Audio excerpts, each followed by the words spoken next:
Hi, I'm Zheng, and I will present work on a wearable sensor dataset of learning activity for young adults with neurodiversity to provide support in education. Neurodiversity impacts individuals' behavior and memory, which impair their executive function.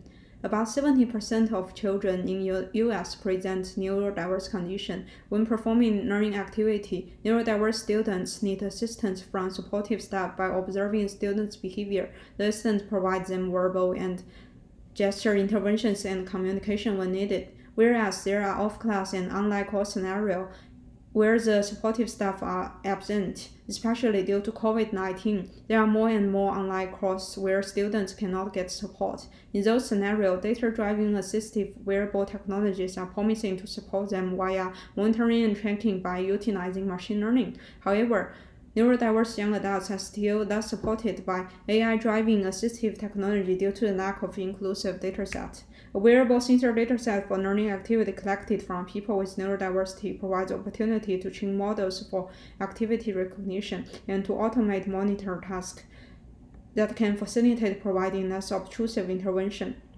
However, existing open-source wearable sensor datasets most focus on fitness, especially daily whole-body activities collected from people without disability. Currently, there is no wearable sensor dataset of head activities involving neurodiverse users in learning activity. Our research objectives are to build a novel, inclusive wearable sensor dataset of learning activity performed by neurodiverse young adults and investigate how existing active recognition model will work on this novel inclusive dataset. Here is the roadmap of our research, including data collection, annotation, and classification. For data collection, we recruit 9 participants with neurodiversity. Also, we built an app to collect data from smartwatch built-in sensor, including gyroscope, accelerometer, and heart rate sensor. There are 2 screens of this app. One is recording data, and the other one is writing data to storage. The participants were introduced to perform 4 learning tasks. There are easy-level and medium-level reading tasks which followed in Q&A. The reading material and following corresponding questions to answer are shown in Figure A and B. Questions: participants read one question and wrote the answer to that one by one.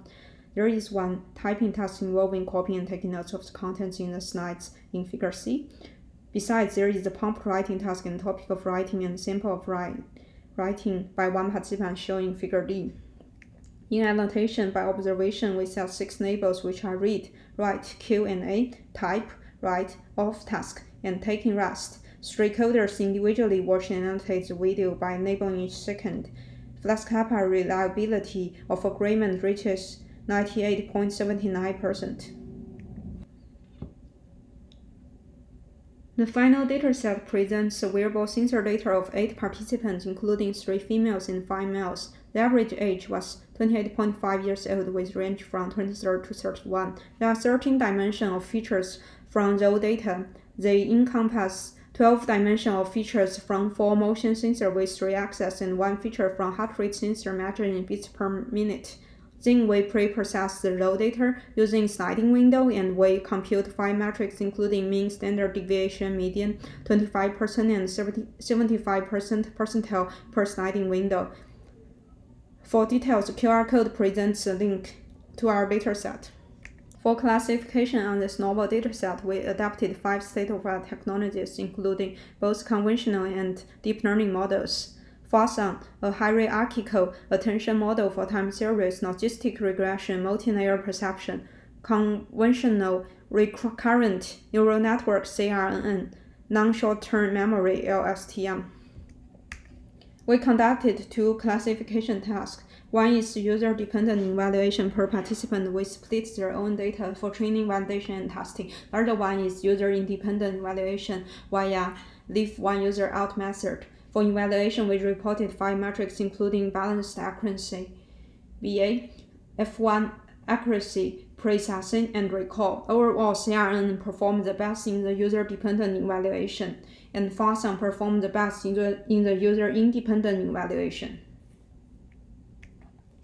There are 2 confusion metrics for user-dependent and user-independent evaluation, respectively. For both evaluation, confusion metric shows the possibility of rest being misclassified as off-task.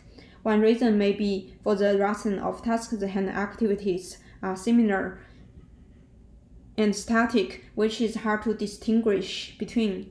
For the user-dependent evaluation, some right QA samples were misclassified as red. One reason might be because the right QA is compound activity that involve both reading and writing actions. The slides demonstrate the sensor-related key feature visualization of a slip of 150 data points for reading activity from 4 participants, which generated by attention metrics. We illustrate this to show both similarity and variation in key features of a certain activity among participants. For instance, the accelerometer is important across all users. Meanwhile, there are varied key features among users. For discussion, for data collection, we did that in controlled settings rather than self-reporting the wild. There are trade-offs between getting more data or more accurate annotation ground truths. Consider the challenge of memorization for the neurodiverse population.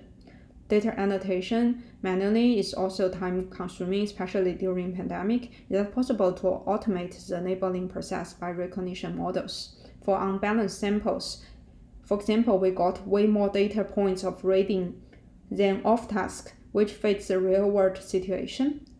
While to recognize off-task better, few-shot learning, one-shot learning, or oversampling could be explored for future work. Except inconsistent sampling rates across smartwatch built-in sensors, there are limitations of this dataset. For example, we collect data only from the dominant hand. The sample size is relatively small, and there are variations in the neurodiverse population. For contribution, we built a novel wearable sensor dataset of learning activity from neurodiverse young adults, a less representative group in human activity recognition research. Secondly, the classification evaluation shows the existing activity recognition technologies can be applied to neurodiverse population as long as there is a representative dataset. It is promising to use recognition to alleviate the burden of manual annotation to get more data with ground truth. By training models on inclusive datasets, there are possible AI driving assistive application in the inclusive education setting. Utilize wearable sensor data, for instance, intervene when needed by monitor the students' learning performance or provide tailored education plans by tracking their learning activities patterns. Besides education, it also can be helpful in training and employment scenario. Thank you. If you are interested in our work, you can explore our dataset and read paper for details.